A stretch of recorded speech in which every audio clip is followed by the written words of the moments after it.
сайн байна уу? 6 дугаар ангийн нэт цэцэг болон 8 цэцэг нар байна.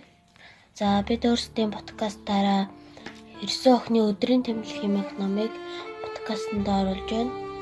За энэхүү номны зохиолч болох Rachel Renner Russell бол Leonard Cohen Times-ийн блокбастерын цуврал ном болох 9 охины өдрийн тэмдэглэл болон сэтгэл хөдлөм шин цуврал болох Max Crumble-ийн бүтлгүй явдал хэмээх зохиолуудаараа хамгийн их борлуулалттай зохиолчдыг тэргүүлж байгаа зохиолчдын нэг бөгөөд түүний зохиолууд нь дэлхийн нийтэд 25 сая гаруй хувь хэвлэгдэж борлуулагдсан. Тэгээд 36 хэлнээр орчуулагдсан байдаг.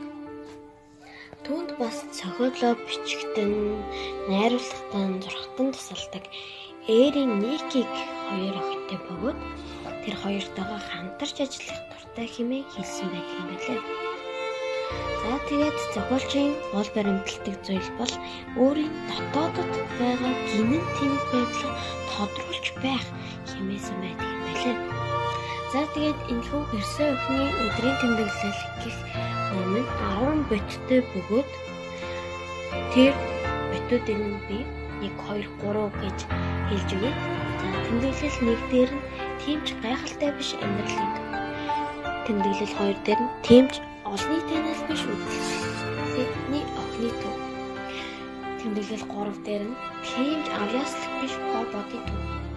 4 дээр нь тиймч эрхэмсэг биш усан гүнжийн төв. Тэмдэглэл 5 дээр нь тиймч угаалгад биш усны бидний мэддэг тухай төв. 6 дээр нь тиймч аз жаргалтай биш бусдыг онгойлгож. 7 дээр нь тиймч сэтгэл татам биш телевизийн од. 8 дээр нь тиймч аз жаргалтай биш төгсгөл. 9 дээр нь тиймч усан тэнэг биш хүнжгийн олдвор.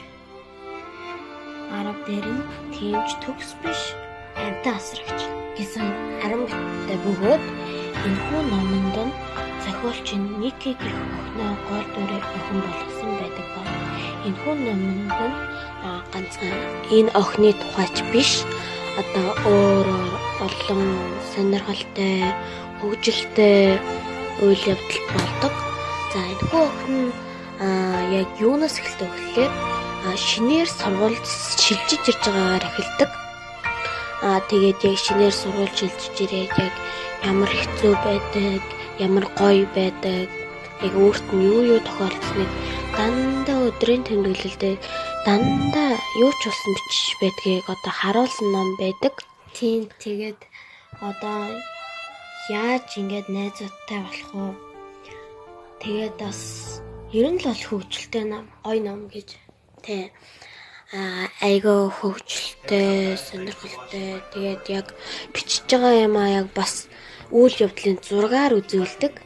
Тийм янз бүрийн гоё зурагтай тийм ном байлаа. За тэгээд битэрийн подкаст энэ хэрэг дуусж байна. Баяртай.